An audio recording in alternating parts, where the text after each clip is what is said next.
raindrops trickled down his window. He turned around. He walked away from the window and crouched at the lion's pipe on the armchair. To the left of the window he looked, where in the corner was the television.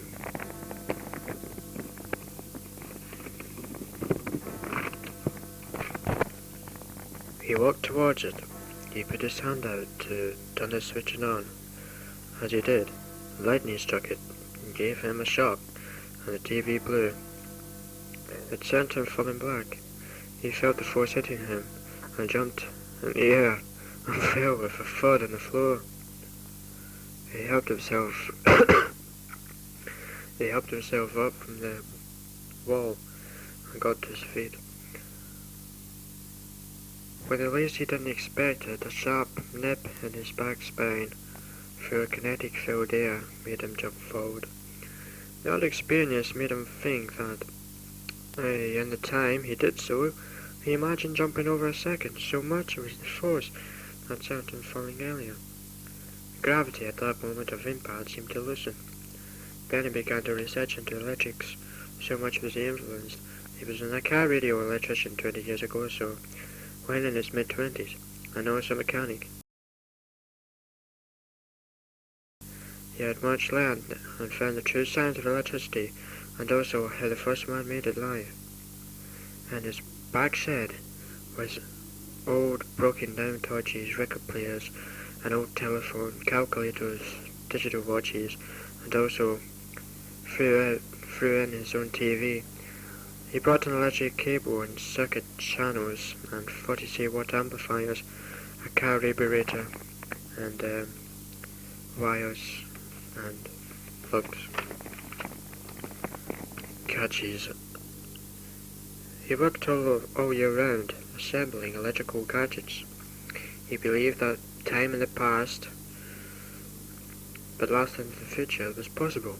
He tried reforming the day. He jumped back in time by 10 seconds, but that he would need a stronger force, but he knew he would have to judge it right. For what time he could jump into, he felt maybe 2 years, if 100 or 1,000 times stronger than the first. Maybe he said to himself that the act of particles and molecules extracting the force that when it then relaxes it begins to contract again. With 2 hours he would jump forward and is at time motion again. But he didn't know 2 years ago now, and he had all the main electricals from at 500 different objects. He had blast after a day of thought of what he was about to set out for the first experiment. For the last 2 years he had thought a lot that he would maybe pass through currents of time, but having to miss himself or hoping not to destroy the future, he kept to himself. But what he felt puzzling was that what way could he go forward? He didn't succeed in finding out why. He took a deep breath and walked into his garage. He had not started a fire. Was he mad? Was he nervous?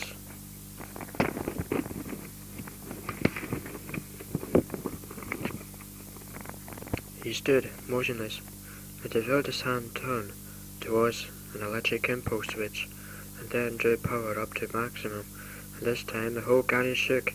The 500 big and small amplifier buzzed with a sound so bad the whole town could hear. He was in sweat. Was his theory right? I saw the amplifiers, and their tens burst. I gulped and switched the cable on from my left hand as I did before, as this might prove right, and up went the switch. I felt like I did 3 years ago. The shock. I felt like I did 3 years ago. The shock. I fell back fast. The force I could see around me, like floating down an orange sea. The hut disappeared before I hit the wall. The force then pushed me back more. The sound was enormous. Suddenly, in a split second, it was a dead silence, and I fell and rolled down the slope. My eyes opened. Was I 2 years back in the past? I thought. My watch. The time was 16 minutes past. It was 6 a.m. I was still shaking in fear. There seemed to be a difference in the air. As I went to bed, I felt somewhat lighter. I went straight ahead, and then, alarmed by the rented headlights of a car, screeching of brakes, the engine sound was of a difference than normal. I suddenly realized I was standing on a road. The man from the car sounded alien. "Hey you, do you want to get yourself killed, kiddo?" The first thing I said was, "Who are you?" I sounded as though I myself agreed. "What?" He said, "Oh, John Parrots. Hey, do you want a job?" I am not thinking. "Do you want me to take you off?" Well, okay. I climbed in his car and stayed him. Or kind of unearthly, maybe.